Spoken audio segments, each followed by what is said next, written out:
नमस्कार, आप देख रहे हैं VP news Azamgarh Purvanchal YouTube channel. मैं हूं विजय प्रताप यादव।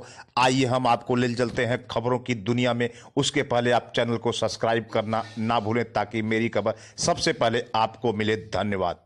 वरिष्ठ समाजसेवी बसपा नेता सगड़ी विधानसभा के पूर्व प्रत्याशी बसपा शंकर यादव ने अपने राजनीतिक गुरु पूर्व प्रधानमंत्री स्वर्गीय चंद्रशेखर सिंह की 14वीं पुण्यतिथि अपने आवास सगड़ी विधानसभा क्षेत्र के बड़े गांव पूनापार में सादगी पूर्वक हर साल की भांति इस साल भी बड़ी धूमधाम से मनाई।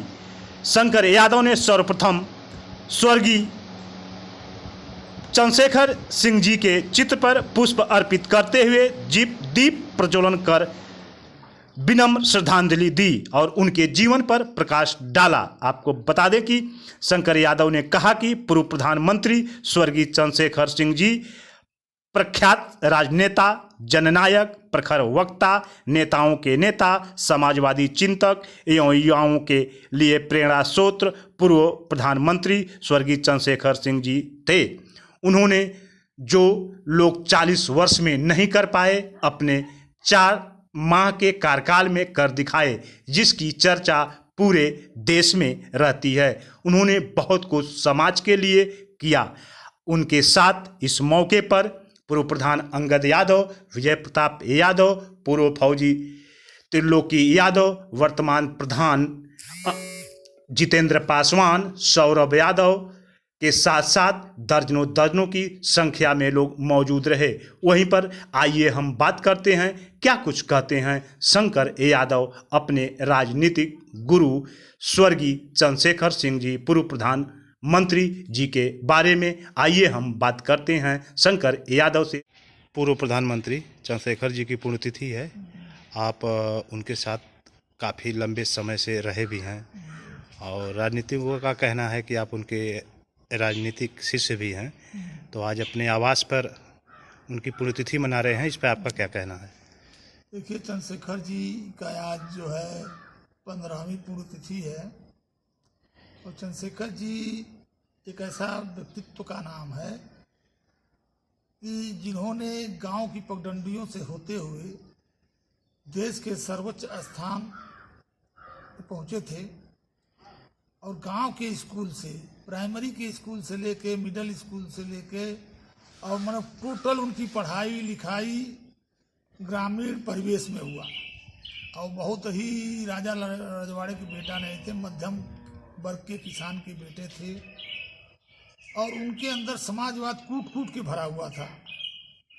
और चंद्रशेखर जी हमेशा गरीब, शोषित, वंचित लोगों की बात करते थे, उनकी आवाज़ को उठाते थे, चाहे संसद हो, चाहे देश के किसी पटल पर, चाहे विदेशों में जहाँ भी अगर गए होंगे तो जरूर इस बात को उठाए होंगे, गरीबों का, नौजवानों का, बेरोजगारों का, मैंने हर दबे कुचले लोगों का आवाज़ बन करके जहाँ जाते थे उस बात को उठाते थे। जहाँ उनको अन्याय दिखता था बेबाकी से वो अपनी बात को रखते थे, चाहे कोई माने या कोई न माने। और जब वक्त आता था तो लोग उन्हीं की बात को दोहराना शुरू करते थे। एक बार हम लोग भोरसी में थे और उस समय श्रीमती इंदिरा गांधी जी थी और स्वर्ण मंदिर में सेना को भेजा था। तो उन्होंने एक छोटा सा बयान दिया था कि स्वर्ण मंदिर में सेना का लगाना दुर्भाग्यपूर्ण। तमाम पूरा देश के लोग, चंद्रशेखर ने ऐसा कहा, चंद्रशेखर जी ने ऐसा कहा, चंद्रशेखर जी खालिस्तानी है, चंद्रशेखर जी खालिस्तान के समर्थक हैं। अब फिर जो परिणाम हुआ देश भुगता, क्योंकि जो चीज बातचीत से हल निकाला जा सकते हैं उस चीज को सेना नहीं, गोली से नहीं आप दबा सकते। उन्होंने यही बात थोड़ा पहले कह दिया।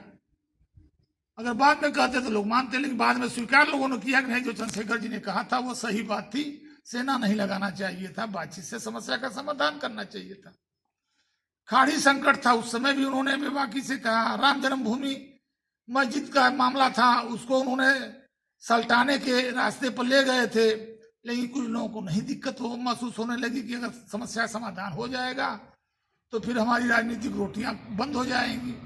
तो तमाम ऐसे देश के परिवेश में हम लोग साथ रहे हैं, साथ रहने का मौका मिला है। साथ में काम करने का स्नेह प्राप्त रहा उनका। तो आज हम ऐसे अपने नेता का पुण्यतिथि मना रहे हैं। आज ही के दिन हम लोगों का साथ छोड़ करके चले गए थे। हम लोगों के सर से उनके साया हट गई थी, लेकिन वो हम लोगों के दिल में जब तक सांस रहेगी तब तक वो रहेंगे।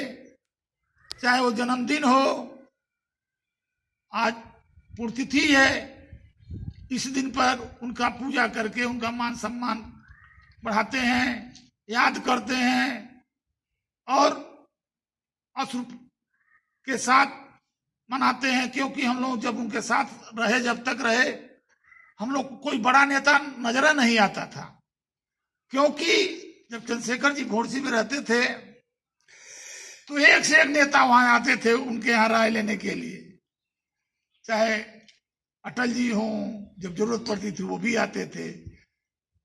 देवेगौड़ा जी थे, मधुलिमय थे, ताऊ जिसको ताऊ कहा जाता था, मुख्यमंत्री थे चौधरी देवीलाल जी, ओम प्रकाश चौटाला जी, शरद पवार जी, तमाम बड़े बड़े नेता, माननीय मुलायम सिंह यादव वहीं बैठ करके मुख्यमंत्री का पद लिया, लालू यादव जी, ये सारे लोग वहीं पहुंचते थे, आडवाणी जी, ये सारे लोग वहां पहुंचते थे, हम लोग देखते थे। इसलिए हम लोगों को लगता ही नहीं था कि ये जब हमारे ही नेता के पास आ रहे हैं तो ये लोग कैसे होंगे। तो यानी आपका कहने का मतलब माननीय चंद्रशेखर जी नेताओं के नेता थे? वो नेताओं के नेता थे। वो उनको संकट मोचक कहा जाता था। जब भी देश पर कोई संकट आता था तो इनसे राय ली जाती थी।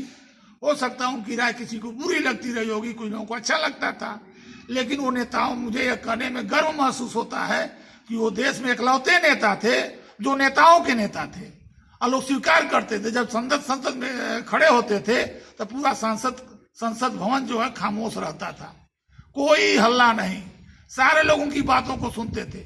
और आपको याद होगा कि जब उन्होंने पद छोड़ा था और अविश्वास प्रस्ताव लाया गया था कांग्रेस की तरफ, वो प्रधानमंत्री थे, तो उन्होंने कहा था कि एवरेस्ट पे लोग झंडा फहराने जाते हैं, रहने के लिए नहीं जाते हैं। और यही भाषण करके वो चले गए राष्ट्रपति भवन और रिजाइन देकर चले आए। 4 महीना वो रहे।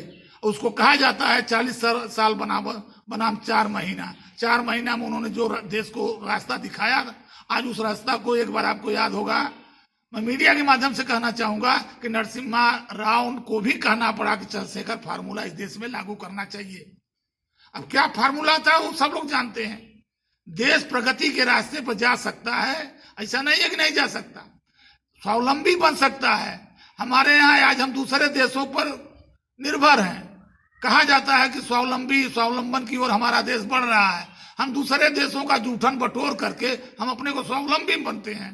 इस देश में ताकत है, हाथ में लोगों की ताकत आनी चाहिए, क्योंकि यहाँ पे नौजवानों की संख्या बहुत ज्यादा है। और नौजवान जब आगे बढ़ेगा तो देश बढ़ेगा, नौजवान पीछे जाएगा तो देश पीछे जाएगा, क्योंकि देश का भविष्य नौजवान होता है। और चंद्रशेखर जी ने बार बार नौजवानों को आह्वान करते थे कि ये देश की ताकत है, ये देश के भविष्य हैं, इनको आगे बढ़ने के लिए इनको अच्छी शिक्षा दीजिए, इनको काम दीजिए, इनके हाथ को काम दीजिए। लेकिन आज हाथ को काम कौन दे रहा है? हाथ से काम छीने जा रहे हैं। तो मैं आज उनको अपने तरफ से, अपने सगड़ी क्षेत्र की तरफ से, सगड़ी की जनता की तरफ से मैं कोट उनके चरणों में श्रद्धा सुमन अर्पित करता हूं।